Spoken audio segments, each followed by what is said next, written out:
Oke, kita mulai ya. Kita mau bahas soal zakat, tapi tunggu dulu.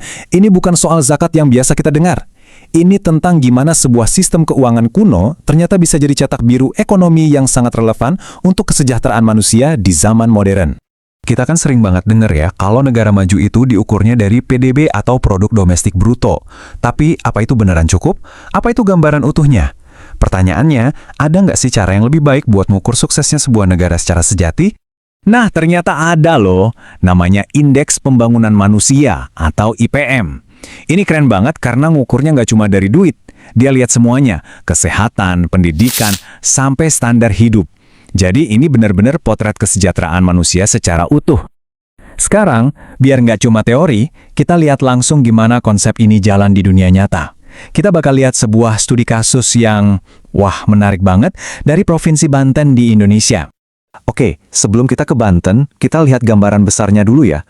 Di tahun 2019, posisi Indonesia di panggung dunia soal pembangunan manusia itu ada di peringkat 111. Ini nunjukin kalau kita masih punya PR besar secara nasional. Nah, disinilah ceritanya jadi makin seru. Ada yang aneh di Banten. Di satu sisi, IPM-nya itu tergolong tinggi loh, keren kan? Tapi di sisi lain, angka kemiskinannya juga masih lumayan tinggi. Loh, kok bisa gitu? Ada apa sebenarnya? Nah, jawaban dari teka-teki tadi mungkin ada di sesuatu yang udah ada dari ratusan tahun lalu, tapi seringkali kita salah paham. Namanya zakat.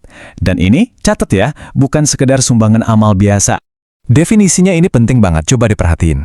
Zakat itu bukan cuma ngasih uang, tapi ini adalah sebuah instrumen sosial ekonomi yang terstruktur. Tujuannya apa? Jelas banget, biar kekayaan itu nggak muter di situ-situ aja di kalangan orang kaya doang. Nah, ini dia kuncinya. Zakat itu ada dua macam. Ada zakat konsumtif, ini ibaratnya kita ngasih ikan buat makan hari ini. Penting, buat bertahan hidup. Tapi ada juga zakat produktif. Nah, ini yang mengubah permainan. Ini ibaratnya kita ngajarin cara mancing, ngasih modal usaha biar mereka bisa mandiri. Jadi tujuan akhirnya itu luar biasa. Sistem ini dirancang buat mengubah seseorang. Dari yang tadinya menerima bantuan atau mustahik, menjadi seseorang yang justru bisa memberi bantuan, menjadi muzaki. Kebayangkan perubahannya? Oke, teorinya sih keren banget ya. Tapi kan pertanyaannya, gimana prakteknya di lapangan? Beneran jalan nggak? Yuk kita lihat gimana sebuah lembaga di Banten ngejalanin ini semua.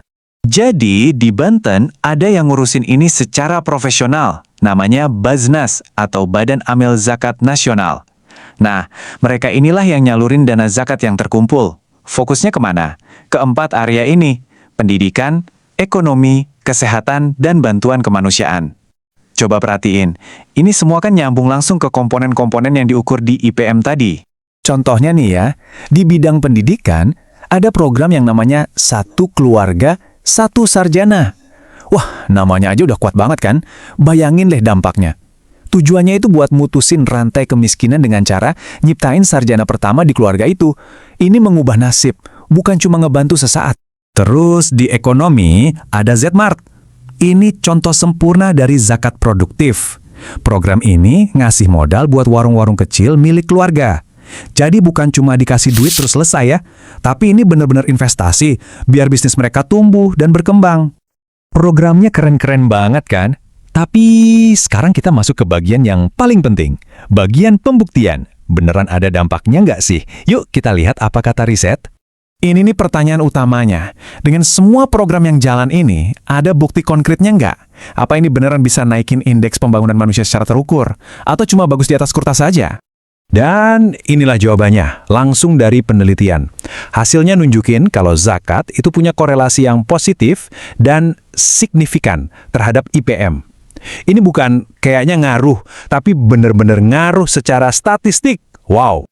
Coba dia lihat grafiknya ini, biar lebih kebayang. Para peneliti itu ngebandingin dampak zakat sama faktor-faktor lain, kayak kebijakan pemerintah atau pertumbuhan ekonomi biasa. Dan hasilnya, zakat ternyata punya pengaruh positif yang paling gede, paling signifikan buat naikin IPM di Banten. Ini data loh, bukan asumsi. Jadi, apa artinya ini semua? Apa pelajaran yang bisa kita petik dari Banten? Ini nih gambaran utuh filosofinya. Ini sebuah siklus pemberdayaan. Dimulai dari seseorang yang jadi penerima atau mustahik. Terus dia dapat bantuan produktif. Dari situ, dia bisa mandiri secara ekonomi. Dan puncaknya, dia jadi muzaki, orang yang berkontribusi, yang ngebantu orang lain buat mulai siklus yang sama. Keren banget. Jadi intinya tuh ini, zakat yang dikelola dengan benar itu bukan cuma bantuan darurat, bukan cuma tambal sulam. Ini adalah sistem yang dirancang buat menciptakan perubahan jangka panjang, buat menciptakan mobilitas sosial dan ekonomi yang benar-benar nyata dan berkelanjutan. Ini bikin kita mikir lebih jauh kan? Apa mungkin model keuangan yang dasarnya prinsip kayak gini, prinsip keadilan, redistribusi, pemberdayaan, bisa jadi cetak biru baru? Bukan cuma buat di Indonesia, tapi buat ngatasin ketidaksetaraan di seluruh dunia. Sebuah pertanyaan yang layak kita renungkan bersama.